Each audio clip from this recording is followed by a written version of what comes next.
Hello friends, രാവിലെ തന്നെ എണീച്ച് അപ്പോൾ രാവിലെ പുറത്ത് നോക്കുമ്പോൾ അതാ ഗ്യാസും കുറ്റി പുറത്ത് തന്നെ നിൽക്കണ്. വൈകുന്നേരം വന്ന ഗ്യാസും കുറ്റിയായിരുന്നു, ഉള്ളിലേക്ക് എടുത്ത് വെക്കാൻ മറന്നുപോയി. അപ്പോൾ പ്രകൃതി ഭംഗി ആസ്വദിക്കാൻ ഞാൻ ഇങ്ങനെ നോക്കാണ് കേട്ടോ. കുറേ പുല്ലുകളൊക്കെ ഉണ്ട്, വെട്ടണമെന്നൊക്കെ വിചാരിക്കും, പക്ഷെ എന്താ ഞാൻ ചെയ്യൂല. അതാണ് എൻ്റെ പ്രകൃതം. അപ്പോൾ ഇതാ ഇന്നലെ രാത്രി ഞാൻ ചെറുപയർ വെള്ളത്തിലിട്ട് വെച്ചിട്ടുണ്ടായിരുന്നു. വെള്ളത്തിലിടേണ്ട ആവശ്യമൊന്നുമില്ല, ചെറുപയർ അല്ലാതെ തന്നെ കറി വെക്കാം. രാവിലെ തന്നെ അടുക്കളയിൽ കയറിയാൽ ജനൽ തുറക്കലൊരു നിർബന്ധമാണ്. പിന്നെ ഒരു കോഴിമുട്ടയും കഴിക്കലും നിർബന്ധമാണ്. അപ്പോൾ ഇതാ ചെറുപയർ കറിക്കുള്ള ഐറ്റംസാണ് സവാള അല്ല ഉള്ളി, പിന്നെ ഇഞ്ചി, പച്ചമുളക്, തക്കാളി. നമുക്ക് ചെറുപയർ കുക്കറിലേക്ക് ഇട്ട് കൊടുക്കുന്നുണ്ട്. പിന്നെ ഇഞ്ചി മാത്രമേ ഇതിലിടണ്ടൂ, അതാണ് ടേസ്റ്റ്. അപ്പോൾ കുക്കറിലേക്ക് ബാക്കി ഐറ്റംസൊക്കെ ഇട്ട് കൊടുക്കാം. മഞ്ഞൾപ്പൊടി, പിന്നെ നമ്മൾ മല്ലിപ്പൊടി മാത്രമേ ഉപയോഗിക്കൂ കേട്ടോ ഇതിൽ.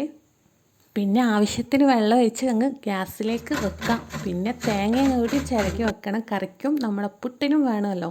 അപ്പോൾ പുട്ട് നനച്ച് വെക്കാണ് കേട്ടോ. ഞാനിങ്ങനെയാണ് നനച്ച് വെക്കൽ. അങ്ങ് വെള്ളം പാർന്ന് അങ്ങ് മൂടി വെക്കും. ചെറുപയർ കറിക്ക് ഒരുപാട് തേങ്ങയൊന്നും വേണ്ട, കുറച്ച് തേങ്ങ മതി. ബാക്കി പുട്ട് ഉണ്ടാക്കാൻ വേണ്ടി മാറ്റി വെച്ചിട്ടുണ്ട്. അപ്പോൾ അത് അടിപൊളിയായിട്ട് പുട്ട് നനഞ്ഞ് കിട്ടിയിട്ടുണ്ട് കേട്ടോ. അപ്പോൾ പുട്ടും കുറ്റിയിലേക്ക് നിറച്ച് കൊടുക്കുന്നുണ്ട്. അപ്പോൾ ആവി വരട്ടെ. പിന്നെ ചെറുപയർ ഇതാ ഞാൻ കുക്കറിന് പാനിലേക്ക് മാറ്റിയിട്ടുണ്ട്. ഞാൻ ചെറുപയർ ചെറുതായിട്ട് ഉടച്ചു കൊടുത്തിട്ടുണ്ട്. അപ്പം പുട്ടിന്ന് ഇതാ നല്ല ആവി വന്നിട്ടുണ്ട് കേട്ടോ. അപ്പോൾ പുട്ട് നല്ലോണം തള്ളി കൊടുത്തത് അപ്പം തന്നെ ഇതാ പൊടിഞ്ഞു പോയി. എന്താ ചെയ്യാം, അത് സാരമില്ല, കുഴപ്പമില്ല, എന്ത് ചെയ്യാനാ. അപ്പോൾ ഇതാ ചെറുപയറിലേക്ക് കടുകും വറ്റൽമുളകും കറിവേപ്പിലയും കൂടി ഒഴിച്ചു കൊടുക്കുന്നുണ്ട്. വെളിച്ചെണ്ണയിൽ കാച്ചിയാണ്. അപ്പോൾ വീട്ടുമുറ്റത്തുണ്ടായ ചെറുപ്പഴമാണ് കേട്ടോ. തിന്ന് അത്രത്തോളം എത്തിച്ചു. അപ്പോൾ പുട്ടിൻ്റെ കൂടെ കുഴച്ച് തിന്നാൻ വേണ്ടിയിട്ട് ഞാൻ അതും എടുത്ത് വെച്ചിട്ടുണ്ട്, അല്ലെങ്കിൽ അത് കേടായി പോവില്ലേ. അപ്പം പുട്ടും ചെറുപയർ കറിയും 2 കോഴിമുട്ട നിർബന്ധമാണ്.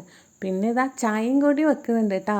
അപ്പോൾ തിളച്ചതിന് ശേഷം പഞ്ചസാര ഇട്ടാൽ നല്ല ടേസ്റ്റാണ്. അതിനു മുമ്പേ പഞ്ചസാര ഇട്ടാൽ ടേസ്റ്റ് കുറവായിരിക്കും കേട്ടോ. അതുകൊണ്ടാണ് ഞാൻ ലാസ്റ്റ് പഞ്ചസാരയും ചായപ്പൊടി ഇട്ട് കൊടുത്ത്. അപ്പോൾ പുട്ട് കുഴച്ച് കൂട്ടി കഴിക്കാണ് കേട്ടോ ഗൈസ്. അപ്പോൾ ഇതാ എൻ്റെ പൊന്നു മോനെ സ്കൂളിലേക്ക് പോകാൻ വേണ്ടി റെഡി ആയിക്കൊണ്ടിരിക്കുകയാണ്. അപ്പോൾ അവൻ്റെ ഉപ്പ തന്നെ കൊണ്ടാക്കുകയാണ്. അപ്പോൾ അത്രയും ഇന്നത്തെ വിശേഷം. ടാറ്റ ബൈ പറഞ്ഞു. ഞാനും പോയി കിടന്നുറങ്ങാൻ പോവുക. കുറച്ച് നേരം ഉറങ്ങിയില്ലെങ്കിൽ ശരിയാവില്ല, രാവിലെ എണീറ്റാണ്. അപ്പോൾ ഓക്കെ, ബൈ സീ യു.